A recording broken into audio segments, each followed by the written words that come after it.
सदियों पुरानी बात है। पांचाल नामक नगर में राजा द्रुपद का राज हुआ करता था। राजा द्रुपद की एक बेटी थी जिसका नाम द्रौपदी था।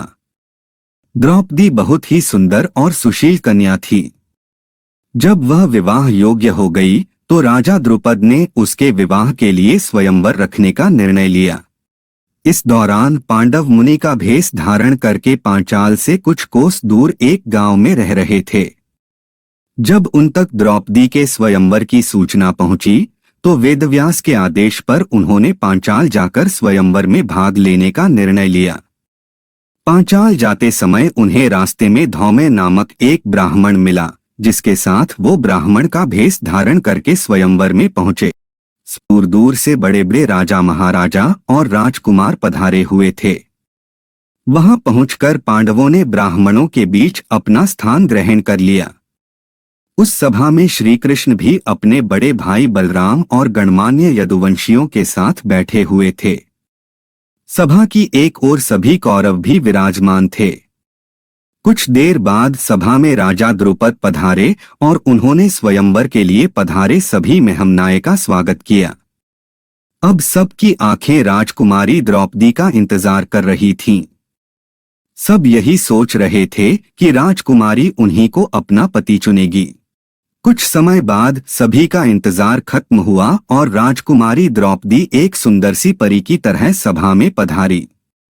उन्हें देखकर सभी मंत्रमुग्ध हो गए। राजकुमारी ने सभा के बीच से गुजरते हुए अपने पिता के सिंहासन के समीप अपना स्थान ग्रहण कर लिया। इसके बाद सभी सभागणों को संबोधित करते हुए राजा द्रुपद ने कहा, मैं राजा द्रुपद इस स्वयंवर में आप सभी मेहमानों का स्वागत करता है। मैं इस बात से पूरी तरह परिचित हूँ कि आप सभी यहाँ मेरी पुत्री द्रौपदी से विवाह करने आए हैं, लेकिन इस स्वयंवर की एक शर्त है। आप सभी को सभा के बीचों बीच एक स्तंभ पर गोल घूमती हुई नकली मछली लटकती दिख रही होगी।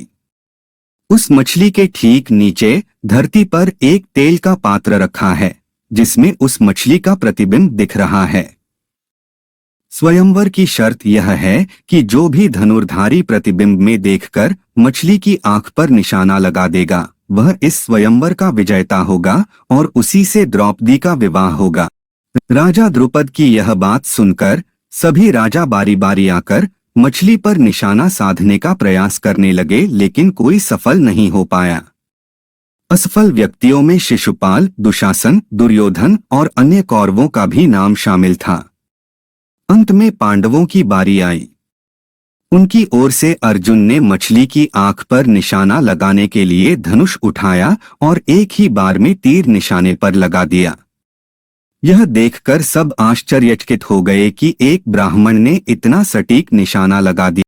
इसने पिता की आज्ञा से द्रौपदी आगे बढ़ी और अर्जुन के गले में वरमाल डाल दी और दोनों का विवाह संपन्न हुआ।